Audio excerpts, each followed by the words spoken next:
for No, the you can't times do of that. You putting can't. Oh, yeah.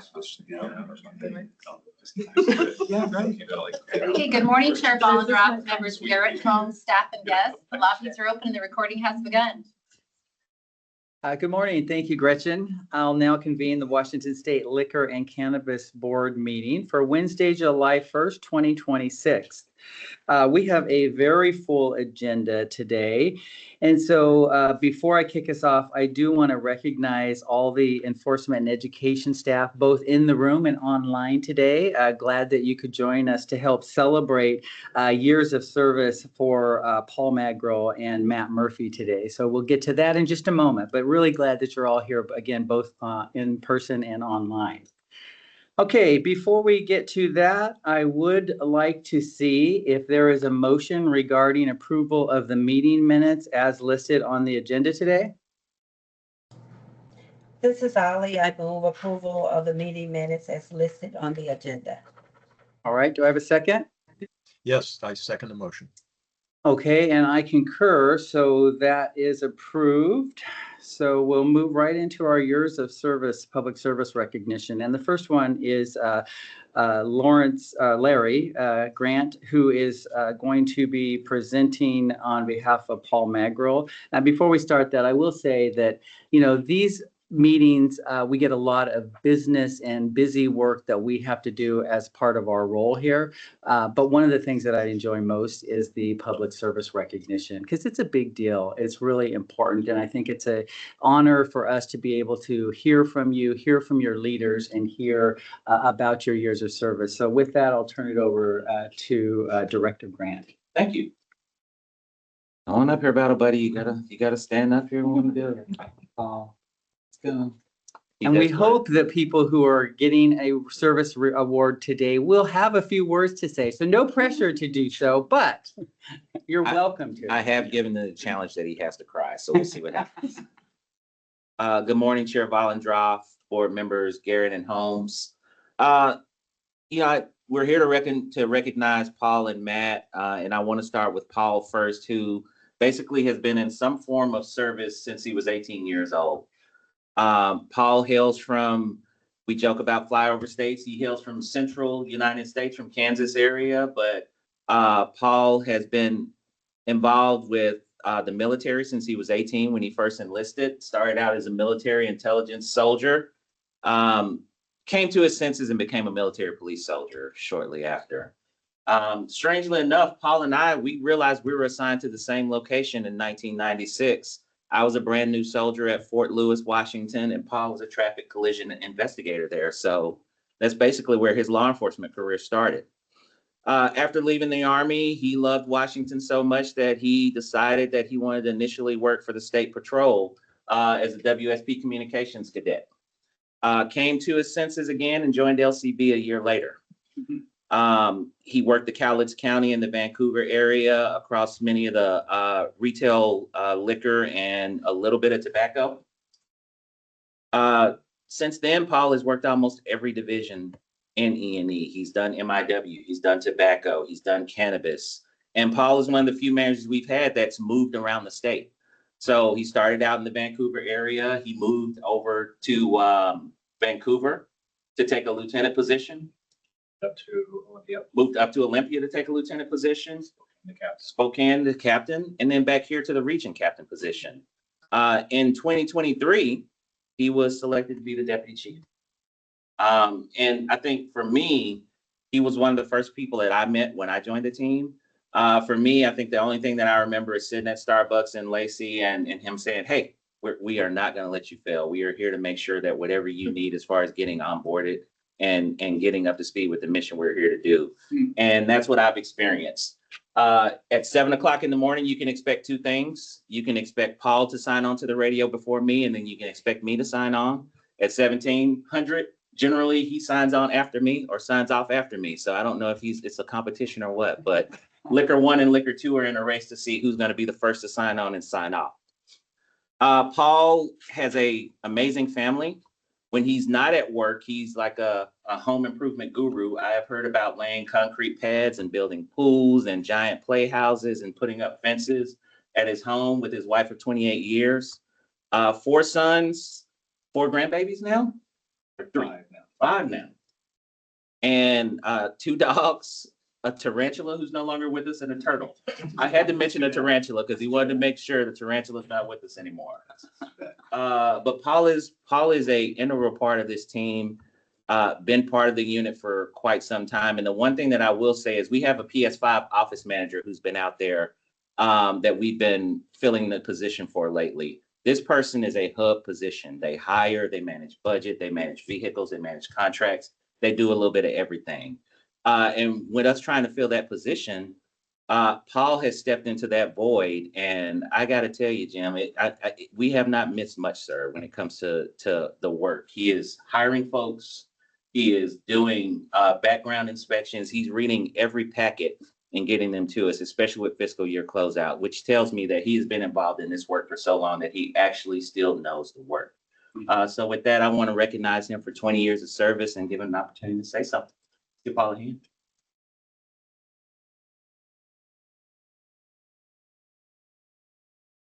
So you go for it. Well, the chief said it all.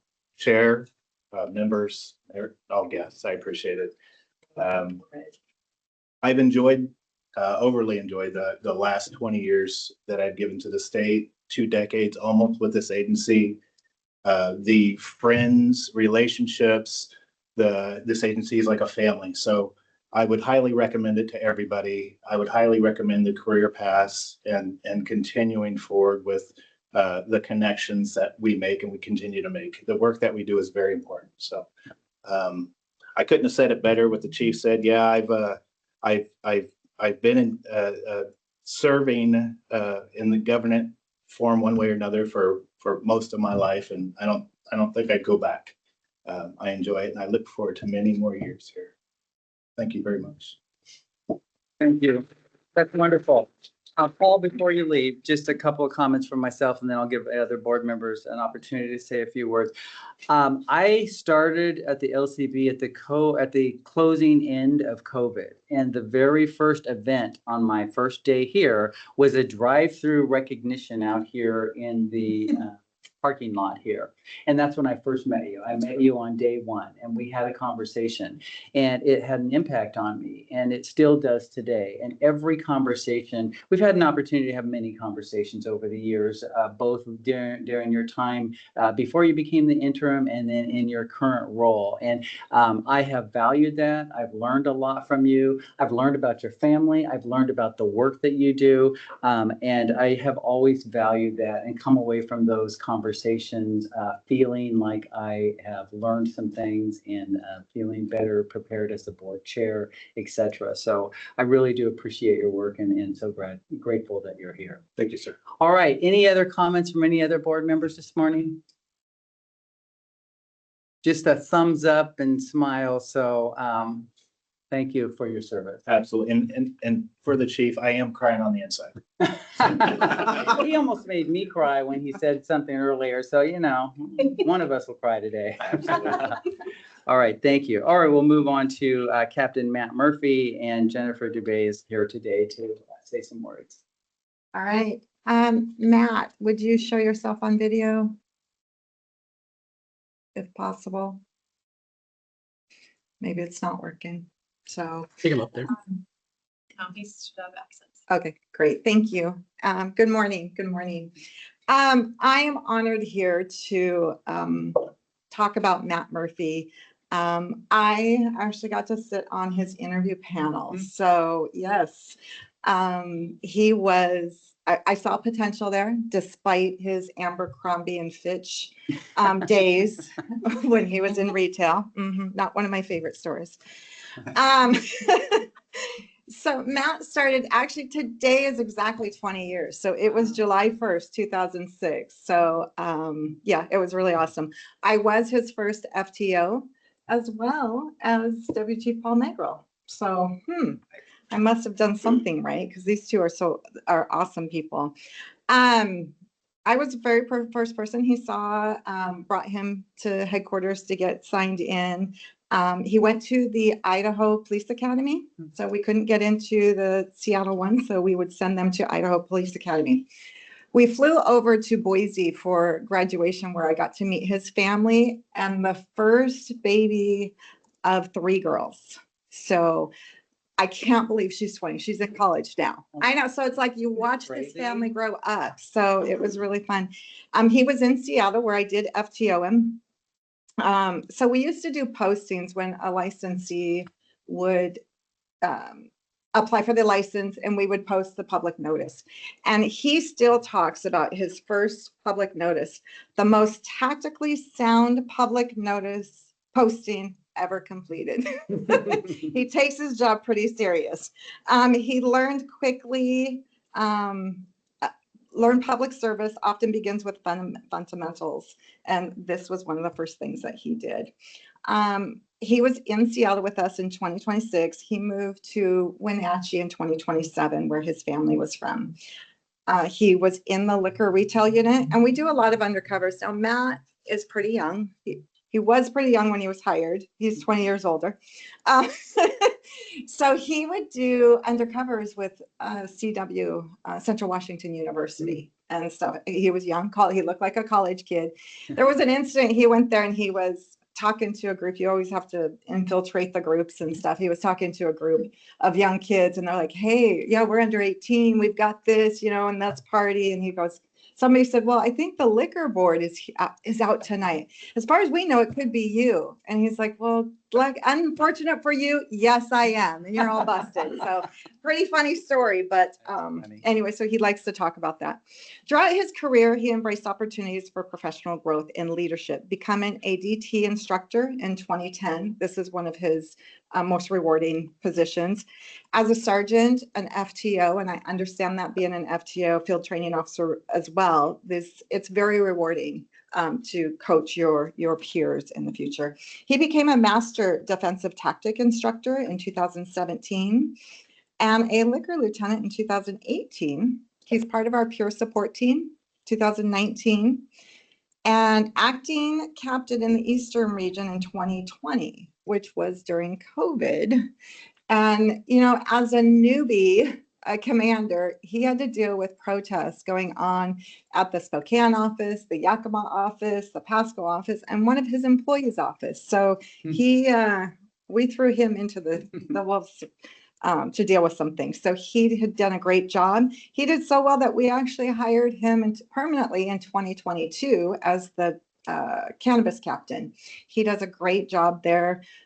He works with Kendra Tinnerstadt. They are a great cohesive team. Really enjoy working with them.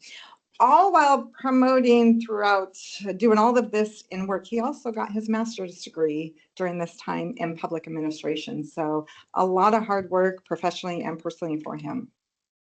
He is very humbled because he wanted to know that let you guys know he's especially grateful for his outstanding mentorship and supervisors who has influenced his career. To name them, he was Kevin Starkey, who was a retired lieutenant. Oh, he talks about Kevin Starkey, who was his lieutenant, and he kept carrying this carrot. And he's like, I'm going to retire. You could probably take my job one day. He lasted 10 more years. And he's like, man, he just kept saying a few more years. So after he left, Matt superseded him. So it was really great. Wanted to thank Captain Sherry Zanger, who is retired, and then Deputy Chief Magrill and myself, whose leadership has helped him shape his professional journey. So Matt, congratulations. It has been an honor to work with you, to watch you progress through your career. When you're FTO and you interview them, it's just, they're part of you. You just keep your eye on him. I've always kept my eye on him, even if he's in Wenatchee. So it's just been an honor to watch you. So congratulations. We want to congratulate him. All I have. Matt, would you like to say a few words? Sure, Chair. Can you guys hear me okay? Yes, now we can see you too. Okay, perfect. So 20 years have gone by incredibly fast, and so much has changed within our agency.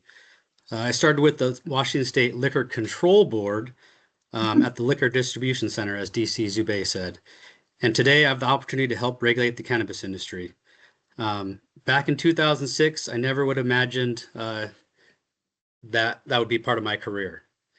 Along the way, I've been fortunate to experience things I've never expected, from helping put out a fire along a railroad track during one of the Eastern Washington fires. Never would expect a liquor enforcement officer to have to do something like that. To helping rescue a child from a bar parking lot that had been left by their parents. So some of the things that I've done along the way. Every day has brought a new challenge, memorable experience, and stories I'll never forget. Looking back, I'm most grateful for isn't just the work we've accomplished, but the friendships that we built along the way. The people I've had the privilege to work with over the last 20 years have made this journey truly meaningful, and many of those friendships will last a lifetime. Thank you to everyone who's been part of it. It's been a true honor to serve the people of Washington, and I look forward to whatever comes next. And the last town hall meeting, I quoted Marshawn Lynch. I only quote a part of Marshawn Lynch's speech, so I wanted to. I thought it was fitting to complete that quote. As Marshawn Lynch wisely said, "Take care of y'all mentals, take care of y'all bodies, and take care of y'all chicken." Thank you very much. Great. Thank you so much. And I think it's a testament to both you and Paul, how much of your team showed up to acknowledge your contribution. So I really appreciate it. And Matt, just on behalf of myself as the board chair, the interaction that we have is mostly limited to enforcement actions that are happening, and you and your team coming and helping inform the board and providing us detail and information so that we can make decisions about licensees. And I've always appreciated the thoroughness and the way in which you guys are prepared for those meetings. So thank you for your years of service. And I also have to say, I'm glad to hear that you have an MPA. I have an MPA. So, there's always that affinity for other people who have public administration degrees. So thank you very much. Any other comments from other board members? Again, I just want to congratulate both Paul and Matt, and thank you for your service. And this is Ali. I echo that.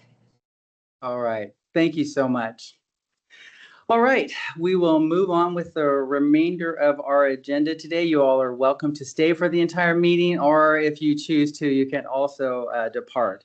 But with that, we will move into our next agenda item, which is item number 4, rulemaking all timelines.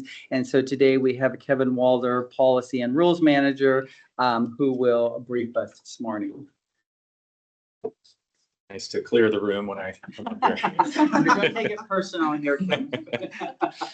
It's hard to follow that.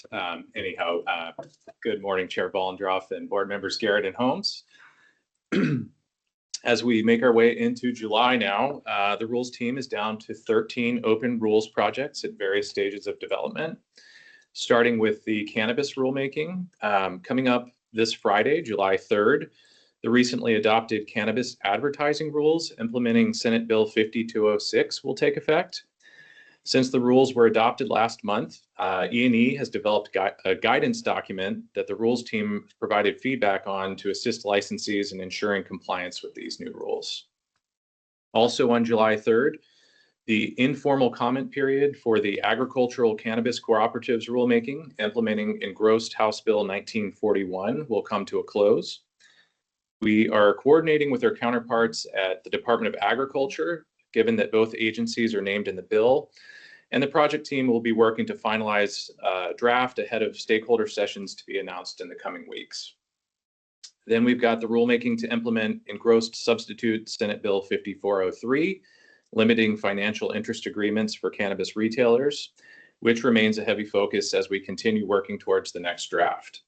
We expect to finalize and share the next draft by the end of July, followed by a relatively short public comment period before we can finalize the draft and begin assessing the small business economic impact in preparation for a CR 102 filing. Given the potential economic implications involved on this one, this may require us to contract an economist and could take a few months to complete. At this point, we're currently on track to file the CR 102 proposal by late fall and adopt rules around the end of the year. And of course, later this morning, I'll be requesting your approval to file the CR 103 to adopt final rules implementing engrossed House Bill 2681, increasing cannabis licensing fees. And Daniel will be presenting our recommendation on a petition we received requesting the expansion of allowable canopy space for Tier 2 licensees who grow outdoors. Moving on to alcohol rules. We received a draft preliminary cost-benefit analysis on the retail alcohol product placement rulemaking from our contractor last week and expect that to be finalized along with the small business economic impact analysis by the end of this month. Barring any unforeseen issues, we should be in good shape to file the CR 102 rule proposal in September and adopt final rules by the end of the year. Then we've got a couple of alcohol rule items for consideration this morning, including the CR 103s for House Bill 1526, allowing snack bars to serve wine by the glass, and House Bill 2476, increasing the number of seats that a spirits, beer, and wine theater may have. And then finally, Daniel will be requesting approval to file the CR 102, proposing rules to implement second substitute House Bill 1701, allowing liquor licensees to lease space to one another, which if approved will go to public hearing on August 12th. And then we'd request approval to file the CR 103 at the September board meeting.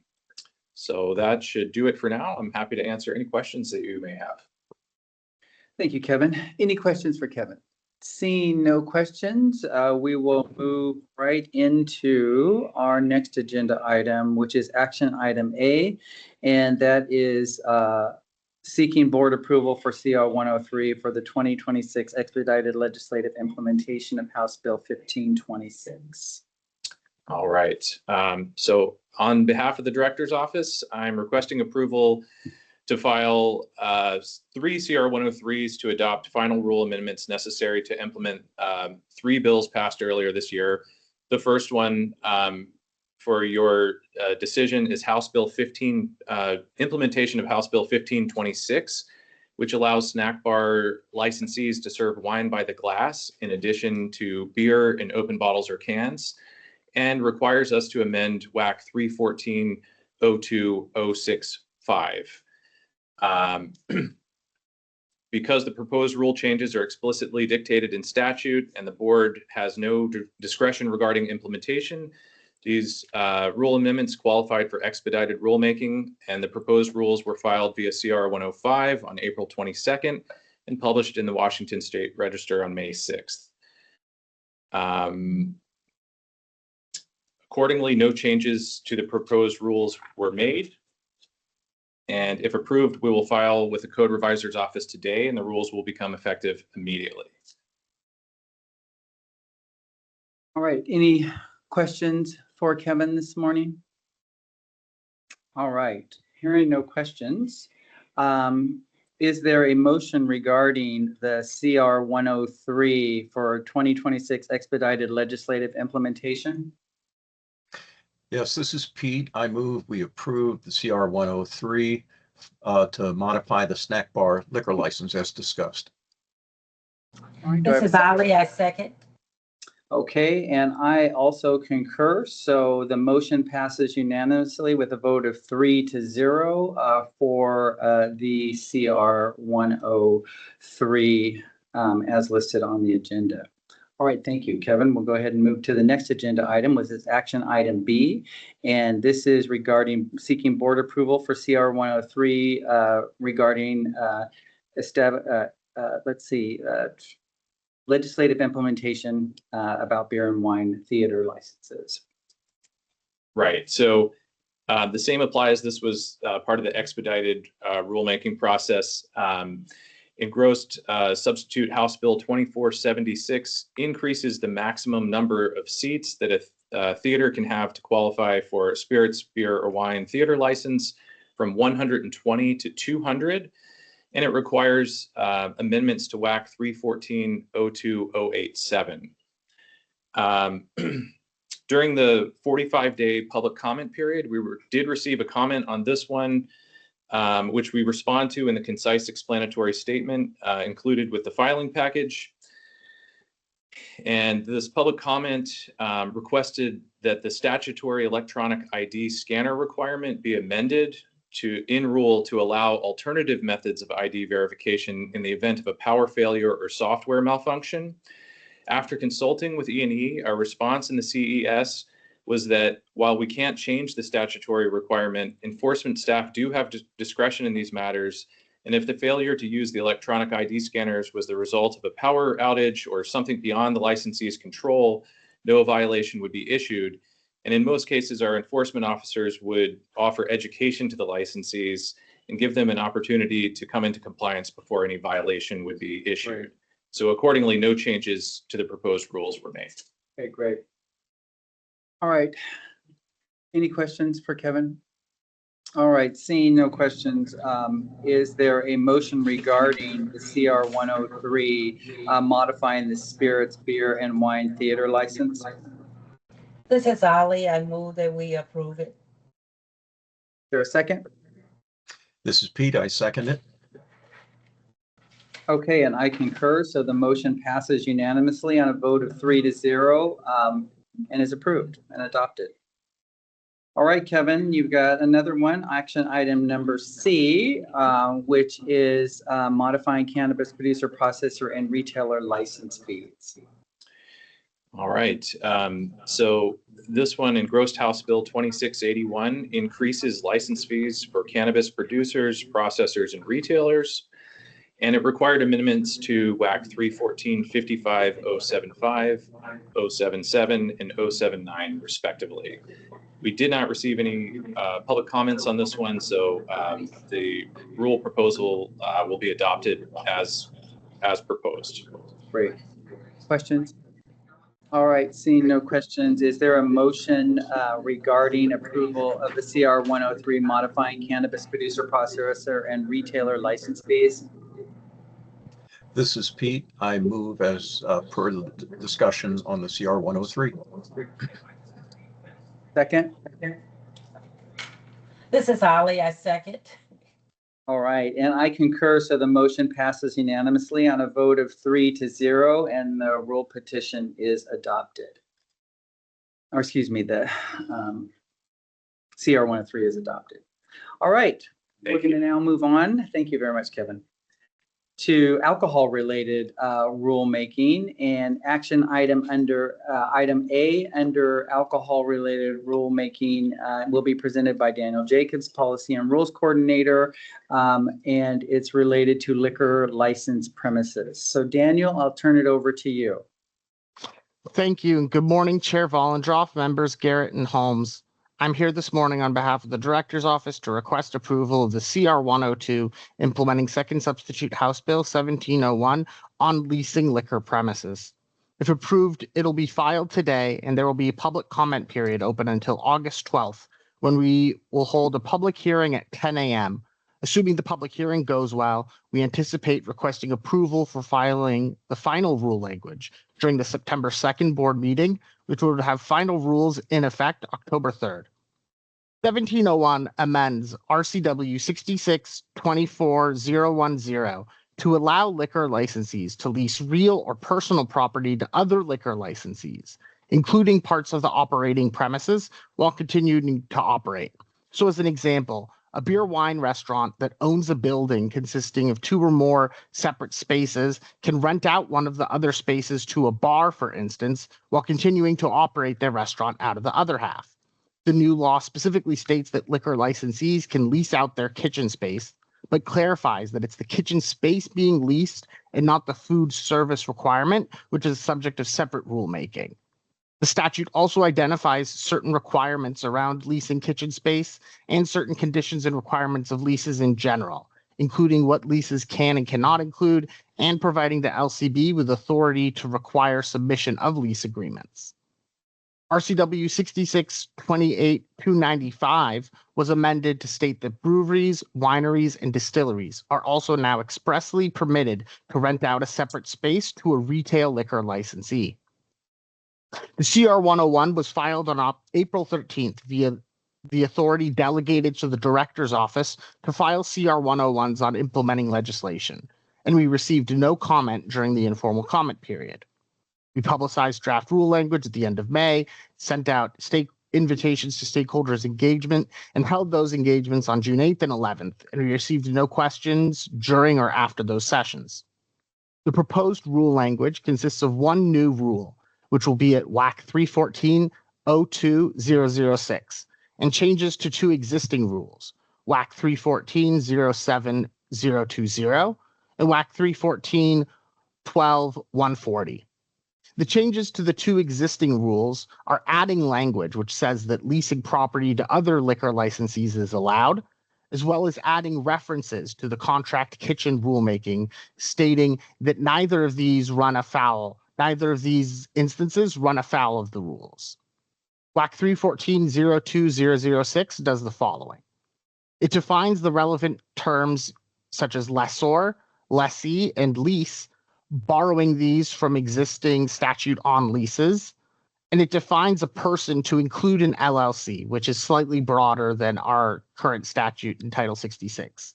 Lastly, we define what a separate space is as used in RCW 6628-295 to mean that a space is separated by a physical barrier. As I mentioned yesterday, for the term lessor and lessee, the easiest example to understand is you're leasing a car. In that case, the lessor is the car dealership and the lessee is the person leasing the car. This new rule will also require contracts and leases to be submitted to the LCB and requires licensees that are party to leases to keep copies of them. It requires licensees that lease out the kitchen space to secure their liquor and confirms that if they want to contract out their food service, they have to comply with the contract kitchen rules. It additionally prohibits leases from requiring any advertisement or sale of specific product out of tied house concerns. And lastly, it clarifies that this rule is not expanding the shared space situations or contract kitchens beyond that which is already allowed in statute and rule. No small business economic impact statement is required because we're implementing legislation. Therefore, I'm happy to answer any questions, but otherwise, the Director's Office is hereby requesting approval of the CR 102 to implement Second Substitute House Bill 1701 on leasing liquor premises. Thank you. Thank you, Daniel. Any questions for Daniel this morning?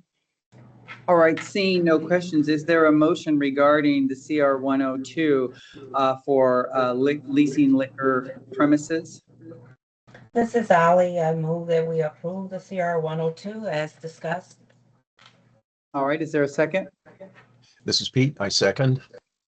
Okay, and I concur, so the motion passes unanimously on a vote of 3-0, and the CR 102 is adopted. All right, now we'll move on to cannabis-related rulemaking, and Daniel Jacobs is going to continue and give us present on rules petition review and consideration for outdoor tier 2 canopy expansion. So Daniel, you're up. Thank you. I'm here this morning still on behalf of the Director's Office to present a petition response. The petitioners are requesting to expand the maximum canopy space from 10,000 to 30,000 square feet for tier 2 cannabis producers that grow cannabis outside. As I did yesterday, I'll just call these folks sun growers so I don't have to keep saying cannabis producers that grow cannabis outside. For the reasons I'll explain, the Director's Office is recommending denying this petition for rulemaking because increasing canopy space would likely exacerbate oversupply issues identified in the Whitney Economic and JLARC reports, and the petitioners are currently able to obtain a Tier 3 producer's license, which would let them use up to 30,000 square feet of canopy without changing any rules. On May 5th, Jessica Straight and Kenny Ingebrigtsen, on behalf of Eagle Trees Farm, submitted a petition requesting to amend WAC 314-55-075 Section 6, which currently states that Tier 2 producers can use up to 10,000 square feet of canopy. They propose to allow Tier 2 producers that are sun growers to use up to 30,000 square feet of canopy. Current rule states that Tier 3 producers can use up to 30,000 square feet of canopy, and there's no distinction between producers who use indoor or outdoor growing. The petitioners argue that several reasons support their proposal. First, that the LCB previously expanded tier 1 producers from 2,000 to 4,000 square feet. Second, that they were previously approved for their current floor plan and have never had any canopy issues before. Third, that environmental factors and inherent differences between indoor and outdoor growers support more canopy for outdoor growers. Fourth, that the interpretive statement from 2023 created retroactive noncompliance. And fifth, that a recent denial of a request for a declaratory order endorses further rulemaking on this topic. I'm going to address each of these points in more detail. The Tier 1 expansion from several years ago is from 2021, and that Tier 1 expansion is 10% of this proposed expansion, is explained. Tier 1 Tier 1 producers were increased from 2,000 to 4,000 square feet each, which was a total of 2,000 square feet per producer. This proposal would expand tier 2 producers from 10,000 to 30,000, which is 20,000 square feet. I say it's 10 times because 10 times 2 is 20. Additionally, tier 3 growers are already currently allowed to use up to 30,000 square feet, so it's unclear what this proposal would have on them. For outdoor growers, would tier 3 outdoor growers then be allowed to use more than 30,000 square feet? Or would outdoor growers be collapsed into 2 tiers? It's just not clear what impact it would have, but tier 3 outdoor growers would need to be addressed in some fashion. Additionally, the JLARC report from last year stated that while only 15% of the then 865 active producers are tier 1, over 44% of them are tier 2, meaning that the sheer number of producers who would be allowed to expand their canopy space by 20,000 feet is dramatically more than were permitted under the tier 1 expansion. This isn't to say that they all would do it, but just the total amount of canopy space that theoretically could be expanded is substantially more than the tier 1 expansion envisioned. Furthermore, both the JLARC report and the Whitney Economics report, in addition to ongoing stakeholder feedback related to the 5403 rulemaking, make clear that Washington State, as it stands right now, currently has more than enough canopy space for cannabis to supply the market demand at retailers. Secondly, moving on to the floor plan approvals, as I stated yesterday, floor plan approvals aren't done based on canopy allotment. They're done based on other factors such as security requirements, fencing, entry points, a variety of other things, but whether or not the floor plan is within the total amount of permissible canopy space isn't one of those things.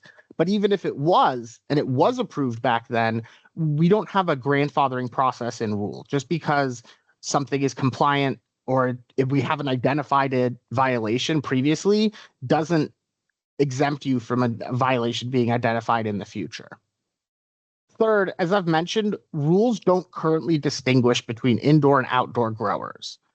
And presumably, if outdoor growing isn't more environmentally friendly, which I'm not saying that it is or it isn't, but under the assumption that it is, such environmental impact would only be felt if there was both an incentive to use outdoor growing and a disincentive from using indoor growing. Otherwise, we would just be expanding total canopy. And as we've stated, it's not clear that simply allowing more canopy space is in and of itself an economic advantage given the economic issues. So there needs to be an active disadvantage to using indoor growing. And as I said, it's not clear that more canopy space is suitable for both sides of that coin. Next, about the interpretive statement. As I mentioned yesterday, this interpretive statement isn't new. It's over 3 years old. It reflected the foundation at the time of existing enforcement and education policy and not a shifted policy. Also, that interpretive statement itself was the result of a rulemaking project which involved gathering stakeholder feedback and its own rulemaking process.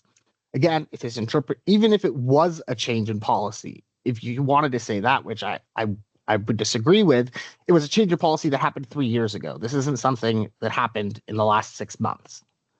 Lastly, the denial of the declaratory order didn't endorse further rulemaking on canopy. Just to recap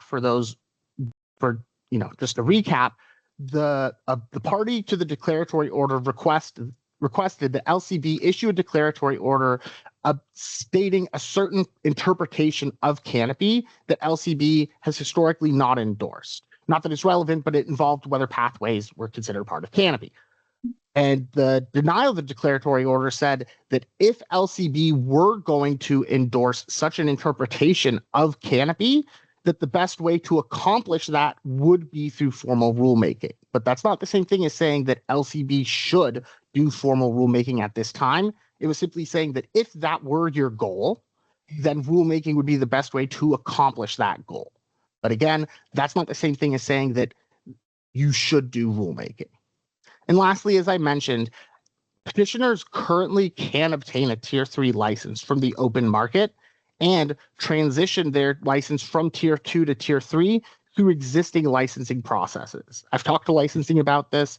This is something that they have done before with other people. They have, it's a little complicated. There's a few different steps involved, but it's something that's possible. And if the petitioners determined that they need to use up to 30,000 square feet, there's an avenue for them to do that that doesn't involve us doing total rulemaking. And this is leaving aside the considerable amount of work that would need to go in if we were to go down this path. If we suddenly were to need to distinguish all of our producers and determine who uses indoor and who uses outdoor growing, that would be a lot of work for enforcement staff. And we would need to set up systems in licensing so that we can distinguish it.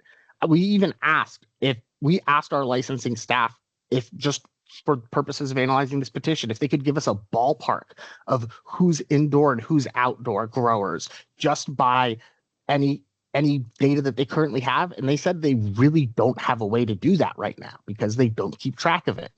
I mean, I even said, what if we just distinguished between growers on the east side versus the west side? Because I think there's generally this idea that folks east of the Cascades are using sun growing and west of the Cascades aren't. First off, we don't have that data by geography. And second off, just as an interesting point, the petitioners here are outdoor growers on the west side of the Cascades. So even if we did want to use that as a proxy, that would be a proxy that would be proven as not a valid proxy by the very petitioners themselves.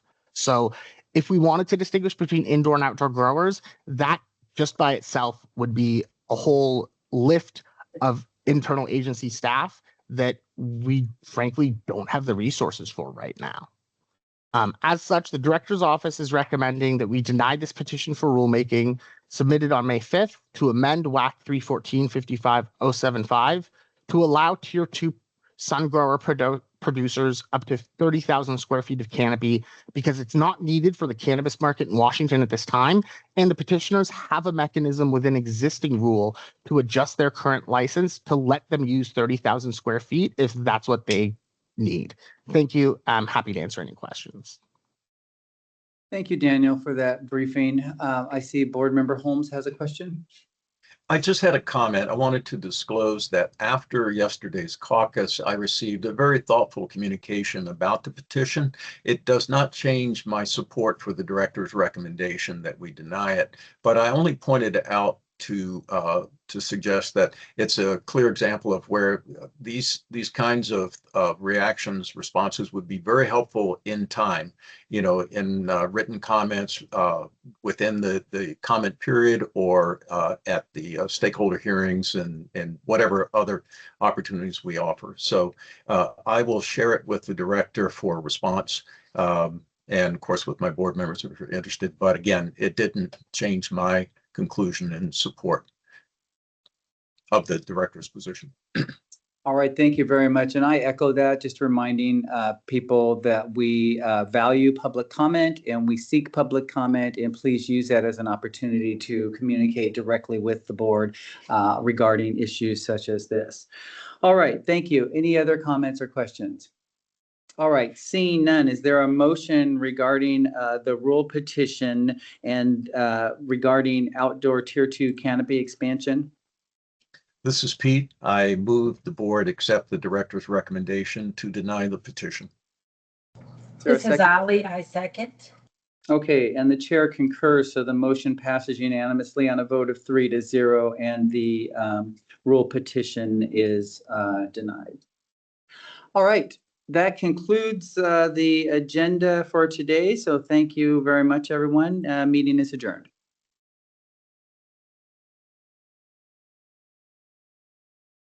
Okay.